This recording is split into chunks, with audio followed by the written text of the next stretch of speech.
নবীজির সাহাবী খুবাইব ইবনে আদি একজন সাহাবী, মক্কার কাফেররা ওনাকে ফাঁসিতে ঝুলাইছিল। ফাঁসিতে ঝুলাইবার পূর্ব মুহূর্তে মক্কার নেতা আবু সুফিয়ান ওনাকে জিজ্ঞেস করছিলেন, হে মুহাম্মদের সাহাবী খুবাইব, মৃত্যুর পূর্বে ফাঁসির মুহূর্তে তোমার শেষ তামান্না কি, শেষ ইচ্ছা কি? উনি বলছে, শেষবারের মতো 2 রাকাত নামাজ পড়তে চাই। তো ওনার রশি খুলে দিছে, উনি 2 রাকাত নামাজ পড়ছে, 2 হাত তুলে আল্লাহর কাছে মুনাজাত করছে, আয় আল্লাহ, আজ আমার আর কোনো পরোয়া নাই, আমি আপনার আনুগত্য নিয়ে মরতেছি, আপনারে সেজদা দিছি মালিক, ফালাস্তু উবালি, এখন আর আমি কোনো পরোয়া করি না। হিনা উকতালু মুসলিমান, যখন আমি শহীদ হতে যাচ্ছি, আত্মসমর্পণ ইসলাম অবস্থায়, আপনার আনুগত্য অবস্থায়। আলা আইতি শিক্কিন কানা লিল্লাহি মাসরাই, এবার দুশমন আমারে টাইনা সিরা ফাইরাও যদি ফেলে, যেখানে মন চায় নেয়, আমার কোনো অসুবিধা নাই, আমি আপনাকে সেজদা দিচ্ছি। মানে ওখানে আছে একটা কথা যে ওনারে বলছিল মক্কার কাফেররা যে তোকে মাইরা ফাঁসি দিয়া তোর শরীরের চামড়া ছিলা টুকরা টুকরা করে ফেলাই দেব। তিনি ওই কথার জবাবে এই কথাটা বলছে যে আমি যেহেতু আল্লাহ আপনাকে সেজদা দিছি, আলা আইয়ি শিক্কিন কানা লিল্লাহি মাসরাই, এবার যেদিকেই যা ইচ্ছে আমার লাশকে নিয়ে করা হোক, সিরা ফেলুক, টুকরা করে ফেলুক, আমারে পশ্চিম দিক হোক, পূর্ব দিকে হোক, উত্তর দিকে হোক, দক্ষিণ দিকে হোক, যেখানেই ছুঁড়ে মারুক, কোনো অসুবিধা নাই মাওলা, আমি তো আপনাকে সেজদা দিয়ে মরছি। এরপরে তিনি বলছেন, হাদিসে আছে, হযরত খুবাইব আর দ্বিতীয় আরেকটা দোয়া করছে, আল্লাহ আপনার কাছে আমার তামান্না, আমি আমার নবীর ভালোবাসা নিয়ে আল্লাহর দ্বীনের জন্য মরতে যাচ্ছি, শহীদ হচ্ছি। আমি এখন মক্কায়, নবী তখন মদিনায়, আল্লাহ নবী সাল্লাল্লাহু আলাইহি সাল্লাম তখন মদিনায় ছিলেন, হিজরতের পরের ঘটনা এটা।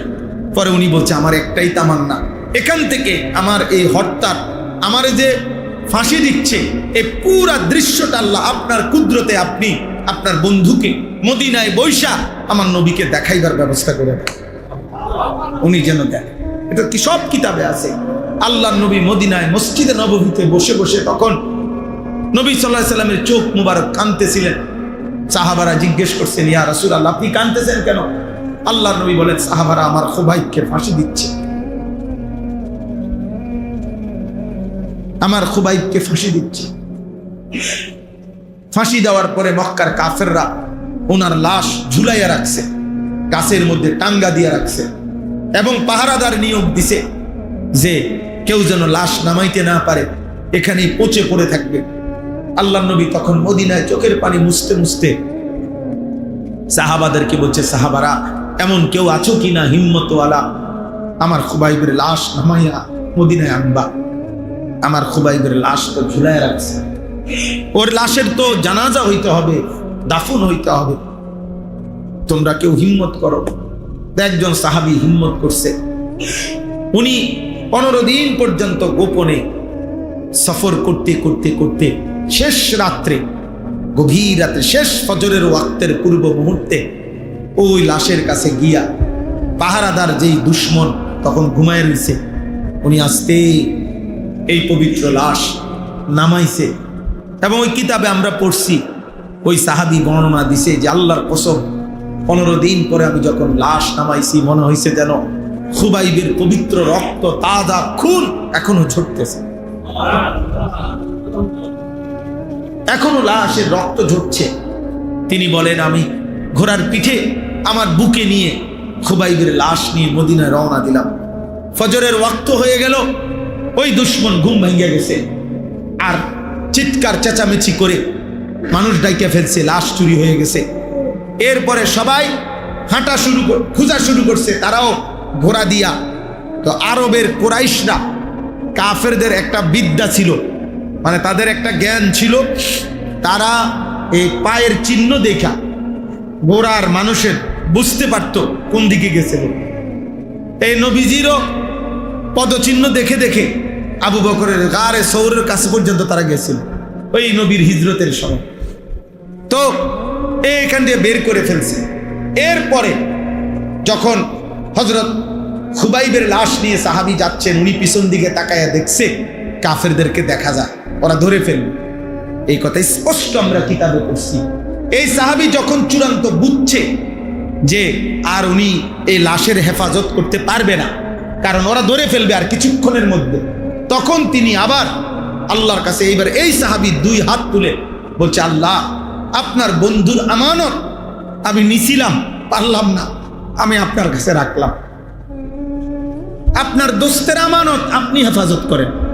এরপরে ওই সাহাবী ঘোড়ার থেকে নেমে এই সাহাবীর পবিত্র লাশ মাটিতে রাখছে। আল্লাহর কুদরতে মাটি 2 ফাঁক হয়ে সাহাবীর লাশ ভিতরে চলে গেছে। এই জন্য এই সাহাবীকে বলা হয় বালিগুল আরদ, যেই সাহাবীকে মাটি নিজে গ্রহণ করে নিছে। খুবাই, হ্যাঁ, পুরো ঘটনাটা বললাম আর কি। একদিন বাবা বলে দিবে মার কাছে নিজের ফুতের ব্যাপারে যে এই অজাত বাড়ির থেকে বাইর করো, তে আমার কলিজাটা জ্বালাই আলাইছে, তারে বাইর করো, বাইরতে বাইর করো, তারে জিগাও কি করব, এই অজাত বাইর করো, এই মানুষের তো না, এই হারামি আমার কলিজা পুরাই লাইছে। কত বাবা আছে না এমন বলে না? কার ব্যাপারে? আপন ফুতের ব্যাপারে। আহ, হায় হায় রে বদনসিব, তোর বাপ তোর প্রতি ভরসা হারায় ফেলছে, তোর মা এখন দমে দমে চিন্তা করতেছে কেমনে তারে বাইর করো যায়, বিদায় আফদ সরাও। এরপরে আর কি থাকে জীবনের? চোর থামবে কখন? সুদখোর থামবে কখন? ঘুষখোর থামবে কখন? হারাম নর্তকী থামবে কখন? জানে না, পাপী জানে না। পাপীর কোনো গন্তব্য থাকে না, নাফরমানের কোনো মঞ্জিল থাকে না, পাগলের কোনো ঠিকানা থাকে না, মাতালের কোনো ঠাই মিলে না। হ্যাঁ, তোমরা যারা মনে রাখো তোমরা মুসলমান, দুশ্মন তোমাদেরকে ঘুরে গড়াইয়া একদিন তোমাদেরকে ফেলেই দিবে, টেনে নিবে না কোনোদিন। সুখের দুঃখের বিপদের কোনো মুহূর্তে টেনে নিবে না। যেখানেই খ্রিস্টান কোন অঞ্চলের কিছু মানুষ বিদ্রোহ করছে, ওদের একটা সমাধান করে দিচ্ছে। মুসলমানের সমাধান হয়, মুসলমানের সমাধান হয়। আমরা মুসলমান, পরিচয় লুকাইয়াও পারতেন না, চুল দিয়া, চেহারা দিয়া, প্যান্ট হাফ প্যান্ট পইরা খাড়াইয়া মুখটাও আপনি পরিচয় লুকাইতে পারতেন না কেউ। ছেলেদেরকে বলি আব্বা, কারণ তোমার অজান্তেই তোমার জন্ম নিবন্ধন সনদে ওরা জানিয়ে নিছে তোমার ধর্ম ইসলাম। ওরা এটা কি করে রাখছে? এটা অনলাইনে আছে না? সমস্ত প্রতিটা তথ্য আমাদের কোথায় আছে? অনলাইনে আছে। প্রত্যেক পাসপোর্টে আমার তথ্য আছে, আমি ধর্মে ইসলাম। আমার জন্ম নিবন্ধন সনদে, আমার টিকা কার্ডে লেখা আছে আমার ধর্ম ইসলাম। তাহলে আর এগুলো সব অনলাইনে আছে। আর অনলাইন মানে সারা পৃথিবী ঘুরতেছে, এটা সারা পৃথিবী ব্যাপী। অতএব কেউ লুকাইবার আর সুযোগ নেই যে আমি মুসলমান না, এই কথা বলার কোনো সুযোগ নাই, লুকাইবার সিস্টেম নাই। অতএব সমাধান এটাই, যেহেতু আমি লুকাইবার উপায় নাই, তাহলে আমি আমার ধর্ম মাইনা প্রয়োজনে মরে যাই, আমি আমার আল্লাহকে মাইনা প্রয়োজনে আমি মরে যাই, অসুবিধা কি? আমার সমস্যা কি? ফালাস্তু উবালি হিনা উকতালু মুসলিমান আলা আইয়ি শিক্কিন কানা লিল্লাহি মাসরাই। যে সন্তান তার বাবার কাছেও অপছন্দ হয়ে যায়, মার কাছেও, এই নাফরমানের জীবনে আর কি আছে? মোবাইলের নর্তকীও তো নাই, মোবাইলের নর্তকী পাইব কই? ওই নর্তকী কি তার জন্য সাজছে না, তো টাকার জন্য সাজে। আল্লাহ আমাদেরকে হেফাজত করে, আল্লাহ আমাদেরকে মাফ করে দেন। এই সূরার 5টা আয়াত আমি তেলাওয়াত করেছি, এবার তর্জমাটা বলি, তাইলে আমার কথা শেষ। আমাদের জীবনের একটা স্বপ্ন, বাবাদেরকে বলি, আপনাদেরকে বলি, জীবনের লম্বা সময় হয়ে গেছে, হায়াতও লম্বা সময় হয়ে গেছে। আমি আজকেও শিহাবের কাছে বলতেছিলাম, আমার 45 বছর, দেখতে দেখতে 45 বছর বয়স। এই সেদিন মনে হয় যে যেদিন আমি আসছি, চাকরি নিছি, বন্যা ছিল 2004 সালে, তো 22 বছর হয়ে গেছে। কর্মজীবনের বয়স। তাহলে এই হায়াত শেষ। এই দেখতে দেখতে প্রতিনিয়ত চোখে চশমা বদলাইতে হয়, কোমরে প্রচন্ড ব্যথা হয়, গলায় ব্যথা হয়, শরীরে আগের চাইতে একটু বেশি পরিমাণ বিশ্রাম করতে হয়, ক্লান্তি, এই জিন্দেগি। এই তোমরা ছেলেরাও হয়তো আজকে মোবাইল দেখতে দেখতে দেখতে দেখতে তোমরা কোনো বিরক্তি নাই, ক্লান্তি নেই। নারী দেখতে দেখতে, ছবি দেখতে দেখতে, অশ্লীল দৃশ্য দেখতে, বন্ধুদের আড্ডা দিতে দিতে ঘন্টার পর ঘন্টা অনেকে আছো, কি করছো, কেন করছো, কিছুই জানো না, কিছুই জানো না। আহারে আল্লাহ, হায় হায়, আল্লাহ আমাদের ছেলেদেরকে হেফাজত করেন। তো এই আয়াত দেখে তর্জমাটা শুনেন, তাইলে কথা শেষ। বিসমিল্লাহির রহমানির রহিম। 11 নম্বর পারা, 11 নম্বর সূরা, সূরা হুদ। এই সূরাটার নাম, যে সূরার আয়াত পড়ছে, সূরা হুদ। কি নাম? একজন নবীর নাম, হুদ আলাইহিস সালাম, একজন নবীর নামে এই সূরাটা। এই সূরায় পুরা কোরআনুল কারীমের মধ্যে এমন 5টি জাতি, এমন 5 জন নবীর কওমের ঘটনা আছে, যেই 5 জন নবীর জাতি আল্লাহর এই জমিনে সবচেয়ে বেশি নাফরমানি করেছিল এবং নাফরমানিতে সর্বোচ্চ সীমা লঙ্ঘন করেছিল, পাপের সীমা লঙ্ঘন করছে। ফলে আল্লাহ তাআলা এই 5 জন নবীর কওমকে, জাতিকে একেবারে চিরতরে ধ্বংস করে দিয়েছে, পুরা কওম। এরকম নবী হলেন 5 জন। কয়জন? 5। এই 5 জন নবীর নাম হলো নূহ আলাইহিস সালাম 1 নাম্বার, 2 নাম্বার হুদ আলাইহিস সালাম, 3 নাম্বার সালেহ আলাইহিস সালাম, 4 নাম্বার লূত আলাইহিস সালাম, 5 নাম্বার শুআয়ব আলাইহিস সালাম। নূহ আলাইহিস সালাম, হুদ আলাইহিস সালাম, সালেহ আলাইহিস সালাম, লূত আলাইহিস সালাম, শুআয়ব আলাইহিস সালাম। এই 5 জন নবীর কওম, জাতি আল্লাহর নাফরমানিতে সর্বোচ্চ সীমা লঙ্ঘন করেছে। ফলে আল্লাহ তাআলা এই 5 জন নবীর জাতির 10 জন, 20 জন, 50 জন, 100 জন সর্বোচ্চ ইমানদার হয়েছে মাত্র। যেমন নূহ আলাইহিস সালাম 950 বছরে ওনার কাছে কালেমা পড়ছে সর্বোচ্চ 80 জন। বাকিদের অবস্থা কি বুঝেন নাই? 950 বছরে ইমানদার হয়েছে কয়জন? মাত্র 80 জন। তাইলে বাকি নাফরমানি করছে বেশি, সীমা লঙ্ঘন করছে বেশি। ফলে আল্লাহ তাআলা এই 5 নবীর উম্মতকে একদম ধ্বংস করে দিছে, সমূলে সমূলে শেষ করে দিছে, একেবারে গোষ্ঠী শুদ্ধা। কোলের বাচ্চা, পেটের বাচ্চা, নারী, বুড়া, জওয়ান, সুস্থ অসুস্থ সব আল্লাহর আযাব দিয়ে শেষ করে দিছে। এই 5 জন নবীর উম্মতের নাফরমানি, পাপের ঘটনা, আল্লাহর আযাব এবং ওই নবীদের দাওয়াত, মানুষকে বুঝানো, এই ঘটনাটা, এই পুরা বিষয়টা সবচেয়ে বেশি লম্বা বিস্তারিত বর্ণনা আল্লাহ এই সূরার মধ্যে করছে। কোন সূরা? সূরা হুদ। এই সূরা আরো সূরার মধ্যে আছে, কিন্তু এই সূরাতে সবচেয়ে বেশি বিস্তারিত পূর্ণাঙ্গভাবে আল্লাহ তাআলা ওই 5 জন নবীর ঘটনা, তাদের দাওয়াত এবং তাদের কওমের নাফরমানি আর আল্লাহর আযাব, এই তিনটা বর্ণনা আল্লাহ বিস্তারিত দিয়েছেন। এই সূরাটা যখন নাজিল হয়েছে আমাদের নবী সাল্লাল্লাহু আলাইহি সাল্লামের উপরে, তখন এই সূরা নাজিলের কিছুদিন পর সর্বপ্রথম তাফসিরে আছে আমাদের নবী সাল্লাল্লাহু আলাইহি সাল্লামের এই সূরা নাজিলের কয়দিন পরে সর্বপ্রথম নবীজির পবিত্র দাড়ি মুবারক, দাড়ি এই একটা বা দুইটা চুল সাদা হয়ে গেছে, সাদা হয়ে গেছে প্রথম। তখন হযরত আবু বকর সিদ্দিক রাদিয়াল্লাহু তাআলা আনহু এটা খেয়াল করছে, আর নবীজিকে বলছেন, ইয়া রাসূলুল্লাহ কাদ শিবতা, হে আল্লাহর নবী আপনি দেখি বুড়া হয়ে যাচ্ছেন, আপনার চুল, দাড়ি মোবারকের চুল তো পাকা শুরু হয়ে গেছে।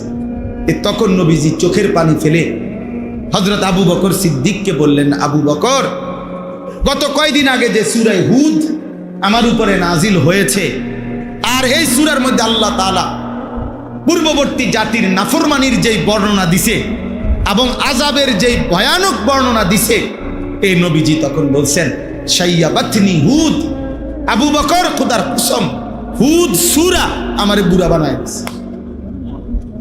আমার এই সূরা নাজিলের পর থেকে এই ছেলে, এই দোস্ত বেয়াদবি করো না, আব্বা বাইরে হয়ে যাও, আব্বা বাইরে হয়ে যাও, বাইরে হয়ে যাও। তোমার মতো 2-4 জন ফালতু না শুনলে কোনো অসুবিধা নাই আব্বা, দয়া করে আল্লাহর রাস্তে মসজিদে বেয়াদবি করো না। যদি খিচুড়ি খাও তো খিচুড়ি খাবার টাইমে আইসো আব্বা, দিব একটু পরে, ঘোষণা দিয়ে দিব।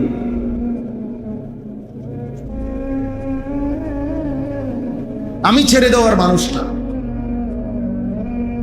আমার জিন্দেগির এটা স্বপ্ন সাধনা, আমার সন্তান ফিরবে, আমাদের ছেলেরাই ফিরবে, এবং আমরা আশাবাদী আলহামদুলিল্লাহ, এবং এই আশাতে আমরা হতাশ না। সবচেয়ে মজার বিষয় এটা, হতাশ আলহামদুলিল্লাহ। সারা বাংলাদেশে হাজার হাজার লাখো ছেলে প্রতিদিন আলহামদুলিল্লাহ আল্লাহর দিকে ফিরতেছে। সময়ের একটা পরিবর্তন থাকে, আল্লাহর কুদরতে পরিবর্তনের একটা সূচনা হয়। গত 15 দিন আগে, 20 দিন আগে হবে, গত মাসে আমরা সিলেট এক মসজিদে, সিলেট বিভাগীয় শহরে ফজরের নামাজের পরে বয়ান করছি আলহামদুলিল্লাহ। ফজর ক্যাম্পেইন আমার একটা কাজ আছে সারা বাংলাদেশে, আমি ফজর ক্যাম্পেইনের কাজ করি, অর্থাৎ ফজরের নামাজে মুসল্লি বৃদ্ধির চেষ্টা করি জায়গায় জায়গায়। এটা নিয়ে আমি আলাদা সময় দিই যুবকদেরকে। আমার এগুলা নিয়ে অনেক ছেলে পেলে আছে যারা এই কাজটা করে সারা দেশে। ফজর ক্যাম্পেইন কই আমরা, এটার ক্যাম্পেইন মানে প্রচারণা, ইংরেজি শব্দ, অর্থাৎ ফজরের জন্য প্রচারণা করি আমরা আলহামদুলিল্লাহ। জায়গায় জায়গায় ছেলেরা এখন এই কাজটা করে। তো সিলেট বিভাগের ছেলেরা আমাদের যারা, তারা সিলেট বিভাগীয় শহরের একটা বড় মসজিদ 3 তালা, ওইটার মধ্যে বলছে হুজুর আমরা ফজর ক্যাম্পেইনের পক্ষ থেকে ফজর বাদ বয়ানের ব্যবস্থা করছি, আপনি আসবেন। আমি ইনশাআল্লাহ ফজরের পরেই বয়ান হবে।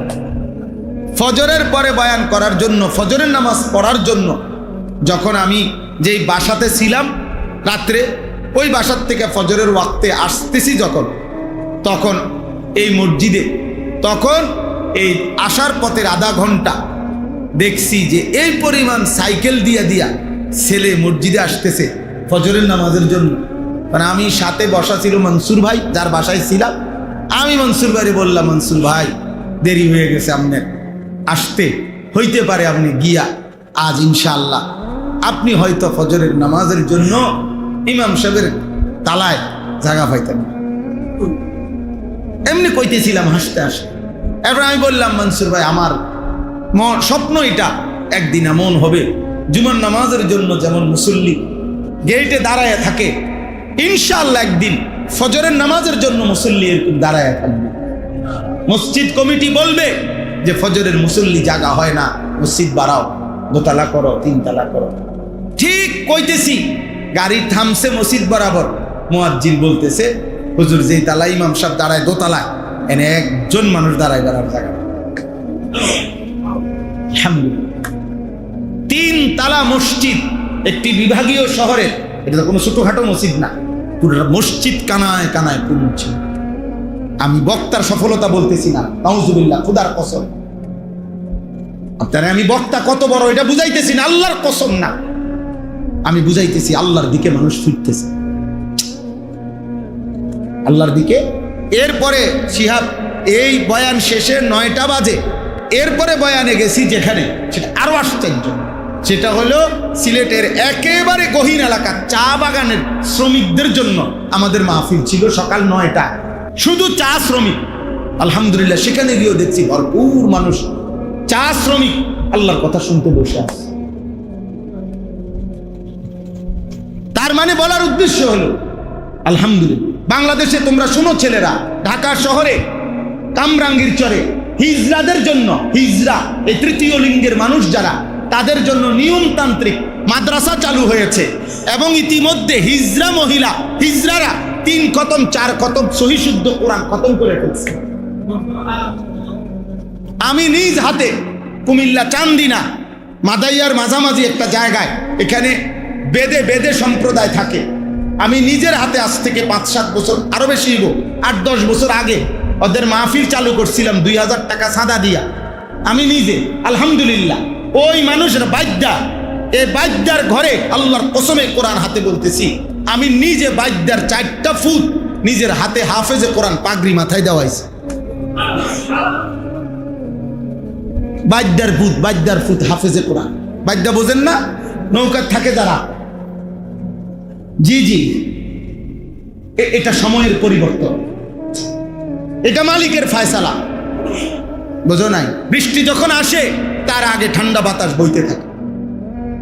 বৃষ্টির আগের বাতাস বইলেই যে কোনো বুদ্ধিমান মানুষ বুঝে যে এই বাতাসটার ঠান্ডাটাই আলাদা। সে বুঝে বৃষ্টি আসতেছে, ইমানের বিজয় আসতেছে, আলহামদুলিল্লাহ ইসলামের বিজয় আসতেছে সারা পৃথিবী। তখন সেদিন ইনশাআল্লাহ হয় মাহদির পক্ষে যাবে, নয় দাজ্জালের পক্ষে। ইমান আমলওয়ালা হইলে ইনশাআল্লাহ মাহদিকে পাইবা, ইমান আমলওয়ালা না হইলে বেঈমান দাজ্জালের পক্ষে চলে যাইবে, খালাস। আল্লাহ তোমাদের সবাইকে কবুল করে, আল্লাহ তোমাদের সবাইকে কবুল করে। চলেন তর্জমাটুকু শুনেন। আল্লাহ তাআলা বলেন, তো বলতেছিলাম নবীজি বলছেন শাইয়াবাতনি হুদ, আবু বকর সূরা হুদ আমারে বুড়া বানায় ফেলছে। কেন? অর্থাৎ হইল আমার উম্মত যদি এই গুনাহগুলো আবারও তারাও করে, আহা আমার আল্লাহর আযাব যদি আমার উম্মতের উপরে আসে তাদের কি হবে? উম্মতের পেরেশানি আমারে বুড়া বানায় ফেলছে। নবী সাল্লাল্লাহু আলাইহি সাল্লাম বুড়া হয়ে বলতেছে আমি বুড়া বানায় ফেলছে, আমার উম্মতের টেনশন। এই পাপ, তাদের মৌলিক পাপ ছিল 3টা। 1 নাম্বার হলো তাওহীদের খেলাফ, শিরিক। 2 নাম্বার উপার্জনের মধ্যে হারাম। 3 নাম্বার যৌন চাহিদার মধ্যে হারাম। বুঝছেন হিসাবটা? একসাথ করলে 5টা জাতির পাপ সবই একসাথ করলে এ খোলাসা দাঁড়াবে। অর্থাৎ লজ্জাস্থানের চাহিদায় মাতাল এই যত লোক নারী দেখে, ছবি দেখে, নাটক দেখে, সিনেমা দেখে, মোবাইলে অশ্লীল দৃশ্য দেখে, উলঙ্গ নাচ গান দেখে, রাতভর জোয়ান কন, বুড়া কন, সাদওয়ানের কন আর মোবাইলওয়ালা কন, যে তার মেইন পাপটা কি? তার লজ্জাস্থানের চাহিদা, আর সেটা সে হারাম ভাবে পূরণ করতে চাচ্ছে, বুঝলেন? আর যত আরেক দিকের অনেক মানুষ উপার্জন করছে হারাম, সুদ, ঘুষ, কিস্তি, লোন, চুরি, ডাকাতি, ছিনতাই, রাহাজানি, জনগণের সম্পদ লুণ্ঠন, অবৈধ উপার্জন, ওজনে কম দেওয়া, যত রকমের বাটপারি কইরা পয়সা, হারাম উপার্জন। আর অসংখ্য মানুষ বেঈমান, কাফের, মুশরিক, শিরকে লিপ্ত। আল্লাহ আমাদেরকে হেফাজত করেন, আল্লাহ আমাদেরকে হেফাজত করেন।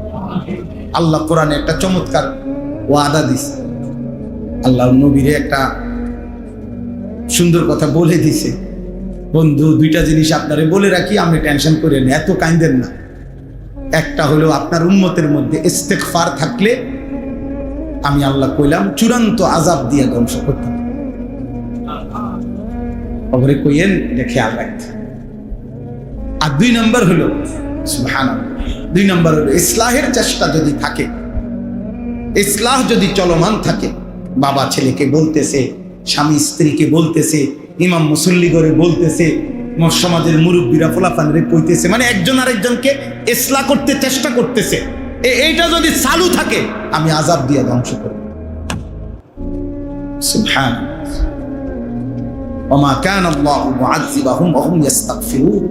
আরেকটা হলো ওমা কানা রাব্বুকা লিয়াহলিকাল কুরা বিযুলমিন লিইহলিকাল কুরা বিযুলমিন ওয়া হুম মুসলিহুন। এই জন্য এই বলা চালু রাখা উচিত। বলে অন কি সিজন নি বৃষ্টি, অন বৃষ্টি বা অন কি ওয়াজের সিজন নি, না অন হুদা ভাত খানার সিজন, ঠিক না? অন হইলো বনার চা খানার সিজন, বুঝেন নাই?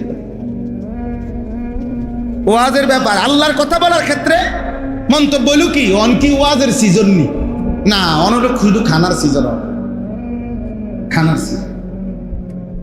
আমি আমার মাদ্রাসার ছাত্ররা বলতেছে হুজুর গরম, আমি ছাত্র ঘরে বয়ানে বলতেছি, বেটা গরম যে আল্লাহর বরকত, তুমি এটা বুঝুনি।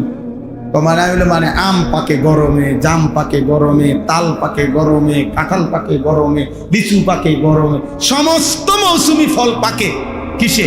গরমে। তাহলে গরম যদি বরকত না হয় তো এই ফলগুলো কেমনে মিলতো? এবার ছেলেরা মাথা না কয়েছে, না ঠিকই তো বুঝছে। তাইলে এই জন্য বললাম, আল্লাহর কথা বলার কোনো সিজন নাই, প্রতিদিনই আল্লাহর কথা, প্রতি রাতেই কার কথা? আল্লাহ আমাদেরকে তৌফিক দান করেন, আল্লাহ আমাদেরকে কবুল করে নেন। তোমরা ফিরতে শেখো। তোমরাও এই এলাকায় যারা ছেলে আসো, নিজেদের মধ্যে ফজর ক্যাম্পেইনের কাজ করো। অর্থাৎ একজন বন্ধু সিদ্ধান্ত নাও, তুমি ফজরের নামাজ মসজিদের জামাতে পড়বা, আর তুমি একজন বন্ধুকে ফজরের নামাজের জন্য ডাকবা। এই দূরে কাজ। তোমরা দুইজন আবার ভাবলে আরো দুইজন বাড়বে, আরো দুইজন বাড়লে চারজন বাড়বে, এমনি এমনি বাড়বে। একজন আরেকজনকে ডাকবে, একজন আরেকজনকে ডাকবে। এটাই আমাদের কাজ। আমরা এটা ফিকির করি। এতে করে ইনশাআল্লাহ মুসল্লি বাড়বে, ইমাম মাহদির সৈনিক বাড়বে ইনশাআল্লাহ। যেদিন আসবে তিনি আসবে, কিন্তু আমরা সওয়াবের অংশীদার হইতে অসুবিধা তো নাই। কথা বুঝেন নাই? যে বেটা গাছ লাগায় গেছে ছোট্ট চারা, সে হয়তো আর বাইচা নাই, কিন্তু গাছের থেকে আজও শত শত মানুষ ফল খাইতেছে। অসুবিধা কি? উনি তো কবরে চলে গিয়েও সওয়াব পাইতেছে। যে খাল খাল কি করে দিছে, কাইটা দিছে, সে তো সওয়াব পাইতেছে। যে কালবাট করে দিছে সে তো সওয়াব পাইতেছে। যে একটা কল বয়ে দিছে সে তো সওয়াব পাইতেছে। যে মসজিদে দান করে গেছে সে তো সওয়াব পাইতেছে, হয়তো কবরে চলে গেছে। ওই দিন আমাদের কুমিল্লা একটা বিখ্যাত হোটেল আছে, সন্ধু হোটেল। কুমিল্লার নাম করা হোটেল সন্ধু হোটেল। সন্ধু হোটেলের গোশত আলুর ভর্তা পৃথিবী বিখ্যাত। এত স্বাদ, এত মজাদার। কুমিল্লা পদুয়ার বাজার বিশ্ব রোডে ওনার যে মেন মালিক ইকবাল ভাই আমাদের, উনি আমার ওই দিন মেহমানদারি করাইছে ওনার হোটেল। তো ওনার দাদার বাপ, ওনার দাদা, ওনার আব্বা, এখন ওনারা এই ব্যবসা করে। তো উনি জায়গায় জায়গায় খালে, নদ, পুকুরে, বিভিন্ন জায়গায় ফ্রি ফোনা ফেলায়। ফোনা, মাছের ফোনা আছে না, এটা ওনার একটা শখ। হাজার হাজার টাকার ফোনা ফেলে আর কি, ফ্রি। মানে যেখানেই সুযোগ পায় মাছের ফোনা ফেলে দেয়, বুঝছেন? তা আমি বললাম, আপনি এটা কেন করেন? এর কথা শোনেন, হে কি করে সাধারণ মানুষ। হুজুর, আমি এটা চিন্তা করছি, এই যে আমি 1000 ফোনা ফেলাইলাম, এরপরে যে মাছটি হইল, যতভাবেই ধরুক মাছ, এডি মাছের একটা না একটা থাইকেই যাইবে। এইটা আবার বাচ্চা দিব, আবার ডিম দিব। হ্যাঁ, কাজে আমার এই সদকা জারিয়া কেউ বন্ধ করতে পারত না। চিন্তা করছেন? মাছের ফোনা দিয়ে তার বুঝটা কি, যে একেবারে 1000 ফোনা আমি যা ফালাইছি, পরে এটা কাঁচাইয়া 1000-ই উড়ে যেতে পারিবে, এটা সম্ভব? একটা না দুটা থাকবে না তো, তো এটার থেকে আবার বাচ্চা হবে। তো তার মানে এই খাল, এই পুকুর যতদিন আছে, ওর সোয়াব আর কি নাই, বন্ধ। দেখো একজন সাধারণ মানুষ কেমন অসাধারণ ফিকির করছে। আল্লাহ তাআলা ওনার ফিকিরে বরকত দান করে। তো এই জন্য ছোট্ট কাজ হতে পারে তোমার বলার দ্বারা, সে হয়তো তোমার চাইতে বেশি নামাজি হবে, সেদিন তুমিও তার নামাজের সওয়াব পেয়ে যাও। আল্লাহ তাআলা আমাদের সবাইকে তৌফিক দান করেন। এই আয়াত 5টার মূল বক্তব্য একটাই কথা। আমি একটা কথা বলার জন্য বিস্তারিত তাফসীর না, একটা কথা হলো, আল্লাহ তাআলা বলছে, বান্দা তোমার কাছে আমার একটাই কথা, আমার নবীর মাধ্যমে আল্লাহ তাআলা বলছেন, বান্দা তোমাদের সকলের কাছে আমি আল্লাহর কথা হলো, প্রতিনিয়ত তোমাদের পাপ হবে, আমি জানি, আমল ছুটে যাবে, তোমরা ঘাবড়াইও না। তুমি শুধু সিদ্ধান্ত রাখো, আমি পাপ করব না, আমি গুনাহ করব না, আমি আমল ছাড়ব না। তবে যখনই পাপ হবে, যখনই আমল ছুটবে, আমি জানি ছুটবে, আল্লাহ বলছে কোনো ঘাবড়াইও না বান্দা, ও আনিস্তাগফিরু রাব্বাকুম, আবার পুনরায় গুনাহ ছেড়ে দিয়ে আল্লাহর কাছে মাফ চাও। সুম্মা তুবু ইলাইহি, আবার ইবাদত শুরু করে আল্লাহর কাছে ফিরে আসো। আল্লাহ বলছে যখনই গুনাহ হবে ছেড়ে দাও, মাফ চাও, আবার ইবাদত শুরু করে আবার আল্লাহর কাছে তওবা করো, মানে ফিরে আসো। তওবা মানে ফিরে আসা। তাই এই ইস্তিগফার এবং তওবা তোমার জীবনের সাথে মিলাইয়া রাখো। তুমি সিদ্ধান্ত নাও গুনাহ আমি করব না, আমল আমি ছাড়ব না। আর যখনই গুনাহ হবে, যখনই আমল ছুটে যাবে, ইস্তিগফার এবং তওবা তোমার জীবনের সঙ্গী বানাও।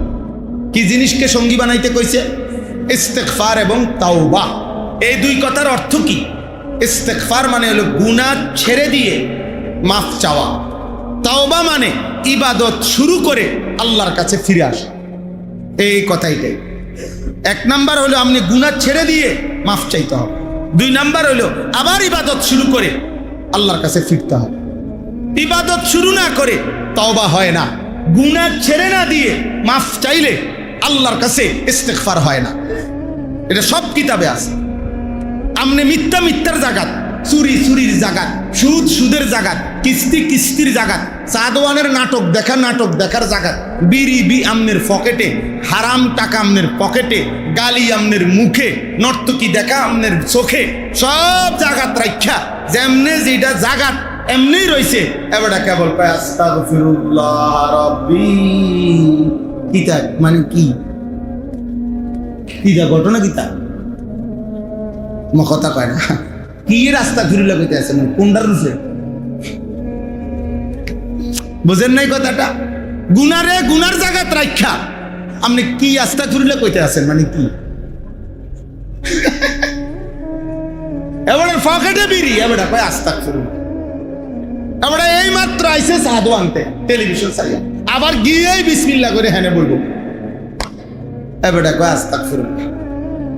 এমন আস্তাগফিরুল্লাহর উপরে আস্তাগফিরুল্লাহ, এমন তওবার উপরে কি? হ্যাঁ, আল ইস্তিগফারু বিলা ইকলাইন আনিজ যুনুব তাওবাতুল কাদ্দাবিন। গুনাহ বর্জন না করে মাফ চাওয়া, খোদার কসম কিতাবে আছে, এটা মিথ্যাবাদীর তওবা। তাওবাতুল কাদ্দাবিন, মিথ্যুকের তওবা, মিথ্যুকের তওবা। মিথ্যাবাদী, এটা মিথ্যাবাদী, মিথ্যুক। কিসের আস্তাগফিরুল্লাহ বেটা? কিসের আস্তাগফিরুল্লাহ?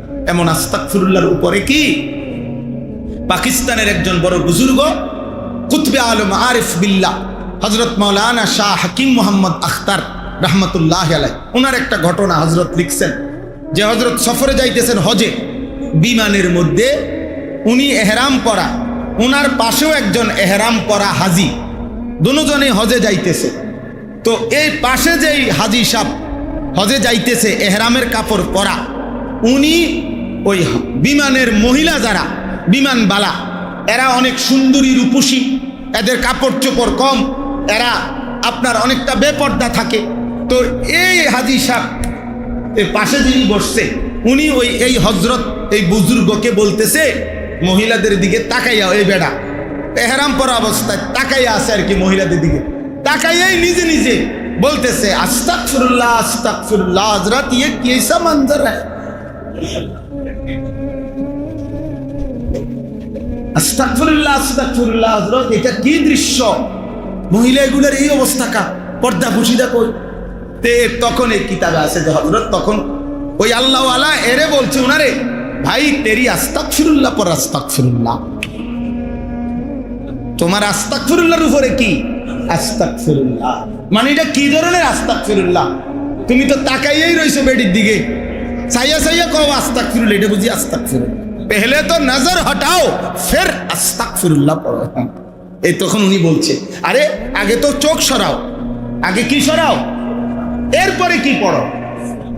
আগে গুনাহ ছাড়ো, এরপরে কি পড়ো? এটারে কয় তওবা, এটারে কয় ইস্তিগফার। হ্যাঁ, তো এজন্য এটাই শেষ কথা। আল্লাহ বলেন যদি গুনাহ হয়ে যায়, যদি আমল ছুটে যায়, গুনাহ ছেড়ে দিয়ে আমল শুরু করে কি করো? ইস্তিগফার করো, তওবা করো। বিনিময়ে কি হবে? সুবহানাল্লাহ। আল্লাহ বলেন ইউমাত্তিউকুম মাতাআন হাসানান ইলা আজালিম মুসাম্মা। আল্লাহ বলে যদি সত্যিকার ইস্তিগফার আর তওবা করো, আমি আল্লাহ ওয়াদা দিলাম বাকি যেটুকু হায়াত, এই পুরা হায়াত তোমার জীবনের সমস্ত প্রয়োজনীয় উপকরণ হালাল এবং পবিত্র দিয়ে আমি পূরণ করে দেব। সব প্রয়োজন পূরণ করব, তবে হাসানান, উত্তমটা দিই। নারীর চাহিদা তোমার আমি পূরণ করব পবিত্র স্ত্রী দিয়ে, নর্তকী দিয়ে না, বেশ্যা দিয়ে না, পতিতা দিয়ে না, মোবাইলের উলঙ্গ নর্তকী দিয়ে নয়। তোমার চাহিদা পূরণ করে দেব আমি পবিত্র স্ত্রী। টাকা দরকার, টাকা প্রয়োজন, তোমার টাকার চাহিদা পূরণ করব হালাল টাকা দিয়ে, সুদের টাকা না, কিস্তির টাকা লাগবে না, লোনের টাকা লাগবে না, বাটফারির টাকা লাগবে না, আমি তোমার চাহিদা পূরণ করব। হাসানা, হাসানা, উত্তমটা দিই। এই জন্য 10,000 টাকার ইমাম ঠিক এই মাস, পুরা মাস চলতে পারে। লাখ টাকার হারামখোর কিস্তি চলে 4টা, ইনকাম আছে কিন্তু লাখ টাকা, বেচা কিনা আছে লাখ টাকা, কিস্তি যায় না। ওই যে হারাম, হারাম খায়, সুদ নিছে, কিস্তি নিছে, অভাব যায় না, অভাব যায় না। অয়ুক্তি কুল্লাদি ফদলিন ফদলা। আর আল্লাহ তাআলা বলে দ্বিতীয় পুরস্কার হলো, যদি ঠিক মতো ইস্তেগফার করো, তওবা করো, আমি আখিরাতে তোমার প্রত্যেকটা আমলের সর্বোচ্চ বিনিময় জান্নাত দিয়ে দেব। ওয়া ইন তাওয়াল্লাও, আর যদি আমি আল্লাহর কথা থেকে মুখ ফিরিয়ে নাও, তো আল্লাহ বলে নবী আপনি বলেন ফা ইন্নী আখাফু আলাইকুম আযাবা ইয়াউমিন কাবীর, আমি আল্লাহ তোমাদের ব্যাপারে, আমি নবী আল্লাহর আযাবের ভয় করছি। কবরে আযাব হবে, আখিরাতে আযাব হবে, জাহান্নামে আযাব হবে, দুনিয়াও লাঞ্ছিত হবে। এই আমার কথা শেষ। যদি কোনো ছেলে বুঝে থাকো তো বুঝলা, না বুঝতে আলহামদুলিল্লাহ, কোনো অসুবিধা নাই। তুমি মনে করো এই যে আমরা চিল্লাই, আমাদের এই চিল্লানির কোনো সময় ব্যর্থ হয় না। একটা বড় লাভের কথা হলো এটা, যে বলে আল্লাহর কথা তার 1 সেকেন্ড কোনো লস নাই। কোরআন শরীফে আল্লাহ এটা ওয়াদা দিছে নবীকে, বন্ধু আপনি এক বিন্দু ঘাবড়াবেন না, কেউ যদি ঈমান না আনে, আমি আল্লাহর দিকে না ফিরে, সেটা আমার ব্যাপার, কিন্তু আপনি যে বলছেন আপনারে প্রতিদান যেটা আপনার পাওনা, আপনার প্রাপ্য নেকি, আমি 100 দিয়ে যাব। এইটা হইলো মজার ব্যাপার। আমাদের কোনো লস নাই, আমি বললেই নেকি, ইমাম সাহেব বললেই নেকি, খতিব সাহেব বললেই নেকি, আল্লাহর কথা বললেই নেকি, কেউ না শুনুন। কারণ হাদিসে আছে এই পৃথিবীতে এমন নবী পৃথিবীতে ছিল গেছে, যেই নবীর 300 বছরে 100 বছরে যেই নবীর দিবা নিশি কালেমার দাওয়াত দিছে, কিন্তু একজনও কালেমা পড়ে নাই, এমন নবীও কবরে গেছে। বোঝো নাই তো? তাহলে ওই নবীর নেকি কো? হ্যাঁ নেকি তো ওই মানুষে দেয় না, নেকি দেয় কে? তার অসুবিধা কি? মানুষের হাতে তো কিনা, সওয়াব মানুষের হাতে নেই, কার হাতে? তো তিনি তো দিবেন। এজন্য আমি ছেলেদেরকে বললাম, প্রিয় ভাই দয়া করে আল্লাহর দিকে ফেরো, নামাজ পড়ো, তুমি স্কুলে পড়ো কোনো মানা নাই, কলেজে পড়ো কোনো মানা নাই, ইউনিভার্সিটিতে পড়ো কোনো অসুবিধা নেই, আল্লাহকে চিনো, নামাজ পড়ো, পাক নাফাক শিখো, কম বেশি সূরা কেরাত শিখো, দোয়া কালাম শিখো। আমরা চেষ্টা করি এটা। আমার মাদ্রাসা কুমিল্লা ক্যান্টনমেন্ট ময়নামতি সাহেবের বাজার, প্রতি বছর আমরা 2 মাস পর পর 3 মাস পর পর চেষ্টা করি আমাদের মাদ্রাসায় এই স্কুল কলেজ ইউনিভার্সিটির ছেলেদের জন্য কখনো 1 দিন কখনো 3 দিনের কোর্স করতে, এ দিন শিখানো, সূরা কেরাত, দোয়া কালাম, ওযু, নামাজ। আমার মাদ্রাসার বড় ছাত্র এবং উস্তাদ মিলে প্রায় 100 জন মুআল্লিম আছে আমাদের, যারা এগুলো শিখায়, আলাদা ট্রেনিং করা। আলহামদুলিল্লাহ গত বছর আমরা প্রায় 2 বারে 3 দিন করে 6 দিনে 500-র মতো স্কুল কলেজের ছেলেদেরকে এই ওযু নামাজ শিখাইছি আলহামদুলিল্লাহ। আর একদিনে 550-600-র মতো ছেলেদেরকে একদিনে দিন শেখানো হয়েছে, যেটুকু পারছে এতটুকু। আগামী শনিবার 13ই জুন, এই যে শনিবার আসতেছে, এই 13 তারিখও আমাদের মাদ্রাসায় ইনশাআল্লাহ, আমার ওইখানে সকাল 8টা থেকে রাত 9টা পর্যন্ত, এই সারাদিন ব্যাপী রাত পর্যন্ত স্কুল কলেজ ইউনিভার্সিটির, মানে মাদ্রাসা ছাত্র না, মাদ্রাসার ছাত্র ছাড়া যেই হোক, ফরুক বা না ফরুক, 30 বছরের নিচে যাদের বয়স, তাদের জন্য একদিনের এই দিন শিখার কোর্স, তারবিয়াতি কোর্স, আমরা এটারে বলি কিশোর যুবক তারবিয়াতি কোর্স হবে। সকাল 8টায় শুরু হবে ইনশাআল্লাহ, দুপুর পর্যন্ত পড়ানো হবে ওযু, নামাজ, সূরা কেরাত, দোয়া কালাম। হ্যাঁ, যাদের এই 10 জন 15 জন ছাত্র করে করে গ্রুপ করে করে আমরা শিখাই। আর জোহরের পরে 2:30টা থেকে এশা পর্যন্ত বয়ান হবে। আমি নিজেও ইনশাআল্লাহ, আল্লাহ যদি সুস্থ থাকে, হায়াত থাকে, থাকবো, আমার উস্তাদ, আমার শায়েখ আল্লামা মুফতি মুশতাকুন নবী কাসিমি হুজুর আসর থেকে মাগরিব বয়ান করবেন। আমাদের বাংলাদেশের অন্যতম বক্তা, অনেক বড় আলেমে দ্বীন আল্লামা মুফতি আরিফ বিন হাবিব দামাত বারাকাতুম, তিনি মাগরিব থেকে এশা বয়ান করবেন ইনশাআল্লাহ। এখানেও যারা যুবক ভাই আসো, যাদেরই সুযোগ হয় যাওয়ার চেষ্টা করবে। সকাল 8টায় শুরু হবে, রাত 9টা পর্যন্ত, এশা পর্যন্ত।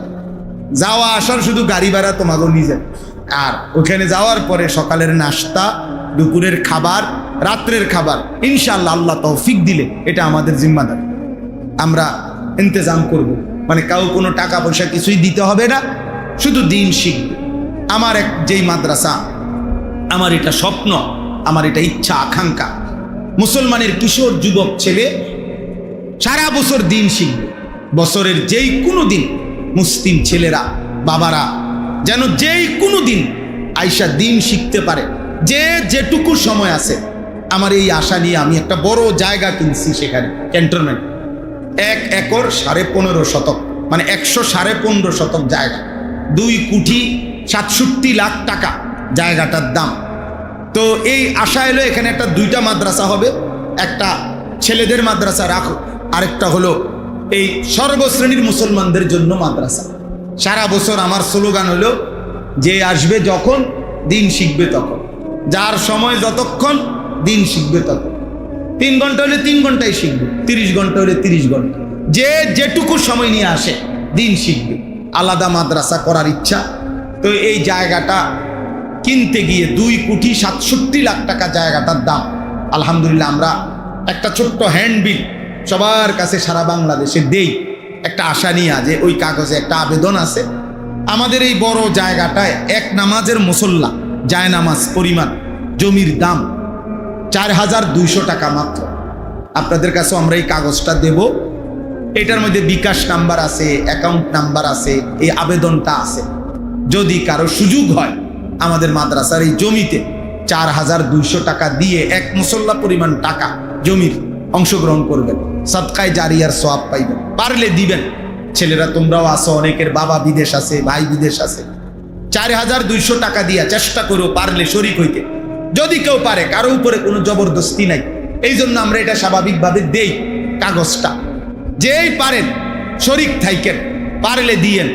আলহামদুলিল্লাহ এই 1 বছরে আসার কথা হলো, আশ্চর্য শুনেন, 1 বছরের ভিতরে এই 4,200 টাকার এই অল্প অল্প দানে এই পর্যন্ত 1,78,00,000 টাকা সুদ হয়ে গেছে। আশ্চর্য না? এই অল্প অল্প দানে। এবং আরো বড় কথা হইল, এই 1,78,00,000 টাকা যে সুদ করছি মানুষের দানে, এর মধ্যে বড় অংশের টাকা 3 ভাগের 2 ভাগ টাকা মহিলাদের। মা বোনরা সবচেয়ে বেশি দান করছে। সারা বাংলাদেশ থেকে বিকাশে টাকা আসে, মহিলা, শুধু মহিলারা দেয়। আশ্চর্য। আল্লাহ তাআলা যত মা বোন দিছেন আল্লাহ সবাইকে কবুল করেন। যত বাবারা দিছেন, কেউ বেশিও দিছেন, আরো অনেক বেশি, 30 লাখ টাকাও এক ভাই দিছে। শুধু 15 টাকা একটা ছেলে দিছে, 10 টাকার একটা নোট, 5 টাকার একটা পয়সা। আমি তার টাকাটাও মহব্বতের সাথে নিছি, আমার তারও চিনি আমি। আবার 30 লাখ টাকা যে দিছে আমি তাকেও চিনি। সবাই দোয়া পাইবেন। অর্থাৎ এটা একটা ফিগার বলছি, 1 মুসল্লা পরিমাণ। কমও দিতে পারবেন, বেশিও দিতে পারবেন। আল্লাহ তৌফিক দান করেন। কবির ভাই খেয়াল করলে শনিবার দিন যাদেরই সুযোগ হয়, তোমরা যদি পারো আমাদের এই কোর্সে অংশগ্রহণ করার চেষ্টা করবে। এই চারিপাড়া, এই মসজিদ, আজকের এই আয়োজন, আলহামদুলিল্লাহ আমাদের মহব্বতের অনেক ছেলে পেলে এখানে আছে, অনেক নওজোয়ান আলেম আছে। আল্লাহ তাআলা সবাইকে কবুল করে নেন, আল্লাহ সবাইকে ভালো রাখেন। যারা মাদ্রাসায় পড়ুয়া, তালেব, ওলামায়ে কেরাম, নওজোয়ান, ইমাম, সবার কাছে অনুরোধ হইল, নিজ নিজ জায়গায় মানুষের কল্যাণে, যুবকের কল্যাণে নিজের ওলামায়ে কেরামের সাথে পরামর্শ করে দ্বীনি কাজ আরো করলে ভালো হবে।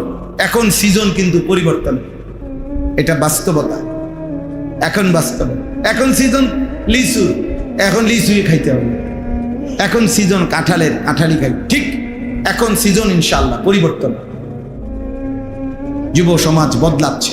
তোমরা যে এত ছেলে আসছো, এটা আল্লাহর জন্য আসছো, আল্লাহর জন্যই আসছো। যেটুকুই শুনছো আল্লাহ তোমাদেরকে কবুল করে নেন। শেষ কথা হইল, যথাসম্ভব চেষ্টা করো এই ব্রাজিল আর্জেন্টিনার খেলার অথবা এই খেলাগুলোর উন্মাদনা বাদ দাও। এই খেলার সাথে কোটি কোটি টাকার নারী, জিনা, ব্যভিচার, মদ, জুয়া এগুলোর সম্পৃক্ততা আছে। তোমরা পারলে খবর নাও, তোমরা পারলে খবর নাও। হ্যাঁ, এই 3 দেশে মিডিয়াতে আসছে এটা। 3 দেশে, যেই 3 দেশে আমেরিকা, কানাডা, মেক্সিকো, যে 3 জায়গাতে বিশ্বকাপ ফুটবলের খেলা হবে, 3 জায়গাতেই বর্তমানে সবচেয়ে বেশি চাহিদা হলো সেখানে যেই সমস্ত নারী যৌনকর্মী দেহ বিক্রি করে তাদের। এটাই পত্রিকা আসছে। অর্থাৎ সেখানে জিনা, ব্যভিচার, মদ এবং অনলাইনে কোটি কোটি টাকার জুয়া, এই হবে, খেলা হবে, তামাশা হবে। না দুনিয়ার কোনো উন্নতি আছে, না আখিরাতের। এর দ্বারা পৃথিবীতে একটা মানুষ বলো যে ভাই এই ফুটবল খেলার দ্বারা পৃথিবীতে যুদ্ধ বন্ধ হবে? এই পৃথিবীতে হত্যা, খুন, ধর্ষণ, ব্যভিচার বন্ধ হবে এই পৃথিবীতে? তাহলে মানবতার কি উন্নয়ন, পৃথিবীর কি উন্নতি? এখানে কিচ্ছু নাই, কিচ্ছু নাই। ওরা মাড়ি কাটলেও তো এর চাইতে ভালো আছিল, চিরা বাইজলেও তো একটা ভালো আছিল, মুড়ি বাইজলে একটা ভালো আছিল। তত মুড়ি বেচে লাভবান হতো। মাড়ি কাটলেও তো 400 টাকার রোজ পাইতো। পৃথিবীর উন্নতি লাভ কার? ওই যারা খেলতেছে, যারা আয়োজক, যারা টিম, তাদের কোটি কোটি টাকা, ডলার, কোটি কোটি টাকা আয় হইতেছে, আয় হইতে। খেলোয়াড়, আমি ইচ্ছা করে নাম বলতেছি না, এমন খেলোয়াড় বিশ্ববিখ্যাত, বিশ্ববিখ্যাত দলের বিশ্ববিখ্যাত খেলোয়াড়, 2টা বাচ্চা নিয়ে, একটা মহিলা নিয়ে, এরপরে যে সন্তান তার বাবার কাছেও পছন্দ হয়ে যায়, মার কাছেও। এই নাফরমানের জীবনে আর কি আছে? মোবাইলের নর্তকীও তো নাই। মোবাইলের নর্তকী পাইব কই? ওই নর্তকী কি তার জন্য সাজছে না, তো টাকার জন্য সাজে। আল্লাহ আমাদেরকে হেফাজত করে, আল্লাহ আমাদেরকে মাফ করে দেন। এই সূরার 5টা আয়াত আমি তেলাওয়াত করেছি, এবার তর্জমাটা বলি, তাইলে আমার কথা শেষ। আমাদের জীবনের একটা স্বপ্ন, বাবাদেরকে বলি, আপনাদেরকে বলি, জীবনের লম্বা সময় হয়ে গেছে, হায়াতও লম্বা সময় হয়ে গেছে। আমি আজকেও শিহাবের কাছে বলতেছিলাম, আমার 45 বছর, দেখতে দেখতে 45 বছর বয়স। এই সেদিন মনে হয় যে যেদিন আমি আসছি, চাকরি নিছি, বন্যা ছিল 2004 সালে, তো 22 বছর হয়ে গেছে কর্মজীবনের বয়স। তাহলে এই হায়াত শেষ। এই দেখতে দেখতে প্রতিনিয়ত চোখে চশমা বদলাইতে হয়, কোমরে প্রচন্ড ব্যথা হয়, গলায় ব্যথা হয়, শরীরে আগের চাইতে একটু বেশি পরিমাণ বিশ্রাম করতে হয়, ক্লান্তি, এই জিন্দি। এই তোমরা ছেলেরাও হয়তো আজকে মোবাইল দেখতে দেখতে দেখতে দেখতে তোমরা কোনো বিরক্তি নাই, ক্লান্তি নাই। নারী দেখতে দেখতে, ছবি দেখতে দেখতে, অশ্লীল দৃশ্য দেখতে, বন্ধুদের আড্ডা দিতে দিতে ঘন্টার পর ঘন্টা অনেকে আছো, কি করছো, কেন করছো, কিছুই জানো না, কিছুই জানো না। আহারে আব্বা, হায় হায়। আল্লাহ আমাদের ছেলেদেরকে হেফাজত করেন। তো এই আয়াত দেখে তর্জমাটা শুনেন, তাইলে কথা শেষ। বিসমিল্লাহির রহমানির রহিম। 11 নম্বর পারা, 11 নম্বর সূরা, সূরা হুদ। এই সূরাটার নাম, যে সূরার আয়াত পড়ছে, সূরা হুদ। কি নাম? একজন নবীর নাম, হুদ আলাইহিস সালাম, একজন নবীর নামে এই সূরাটা।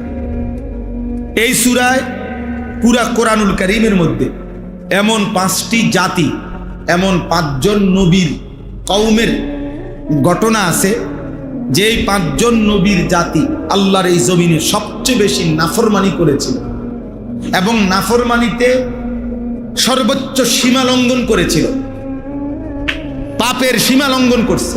ফলে আল্লাহ তাআলা এই 5 জন নবীর কওমকে, জাতিকে একেবারে চিরতরে ধ্বংস করে দিয়েছে, পুরা কওম। এরকম নবী হলেন 5 জন। কয়জন? এই 5 জন নবীর নাম হলো নূহ আলাইহিস সালাম 1 নাম্বার, 2 নাম্বার হুদ আলাইহিস সালাম, 3 নাম্বার সালেহ আলাইহিস সালাম, 4 নাম্বার লূত আলাইহিস সালাম, 5 নাম্বার শুআইব আলাইহিস সালাম। নূহ আলাইহিস সালাম, হুদ আলাইহিস সালাম, সালেহ আলাইহিস সালাম, লূত আলাইহিস সালাম, শুআইব আলাইহিস সালাম। এই 5 জন নবীর কওম জাতি আল্লাহর নাফরমানিতে সর্বোচ্চ সীমা লঙ্ঘন করেছে। ফলে আল্লাহ তাআলা এই 5 জন নবীর জাতির 10 জন, 20 জন, 50 জন, 100 জন সর্বোচ্চ ইমানদার হয়েছে মাত্র। যেমন নূহ আলাইহিস সালাম 950 বছরে ওনার কাছে কালেমা পড়ছে সর্বোচ্চ 80 জন। বাকিদের অবস্থা কি বুঝেন নাই? 950 বছরে ইমানদার হয়েছে কয়জন? মাত্র 80 জন।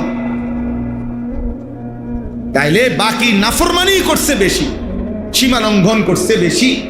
ফলে আল্লাহ তাআলা এই 5 নবীর উম্মতকে একদম ধ্বংস করে দিছে, সমূলে শেষ করে দিছে।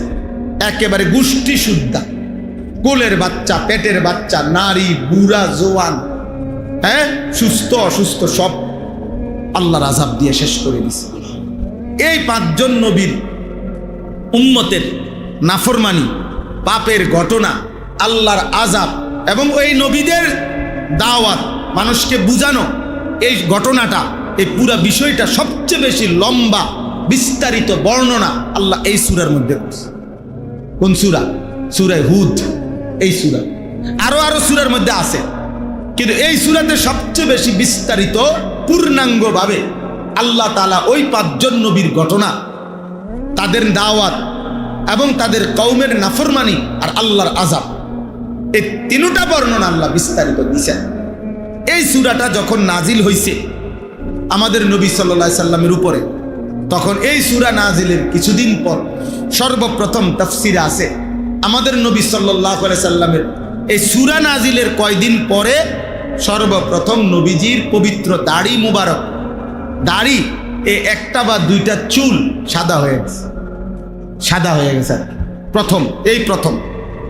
তখন হযরত আবু বকর সিদ্দিক রাদিয়াল্লাহু তাআলা আনহু এটা খেয়াল করছে, আর নবীজিকে বলছেন, ইয়া রাসূলুল্লাহ কাদ শিবতা, হে আল্লাহর নবী আপনি দেখি বুড়া হয়ে যাচ্ছেন, আপনার চুল, দাড়ি মোবারকের চুল তো পাকা শুরু হয়ে গেছে।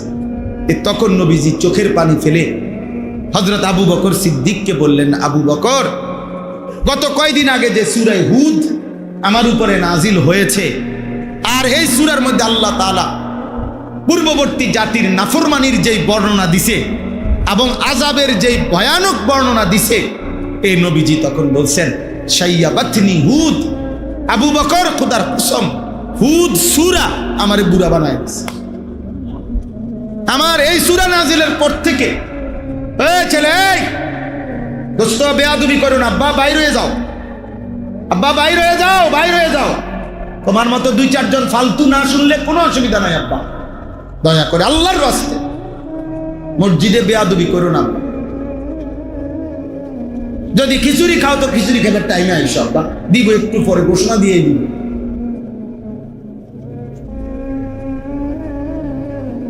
আমি ছেড়ে দেওয়ার মানুষ না, আমার জিন্দেগির এটা স্বপ্ন, সাধনা, আমার সন্তান ফিরবে, আমাদের ছেলেরাই ফিরবে, এবং আমরা আশাবাদী আলহামদুলিল্লাহ, এবং এই আশাতে আমরা হতাশ না। সবচেয়ে মজার বিষয় এটা, হতাশ আলহামদুলিল্লাহ। সারা বাংলাদেশে হাজার হাজার লাখো ছেলে প্রতিদিন আলহামদুলিল্লাহ আল্লাহর দিকে ফিরতেছে।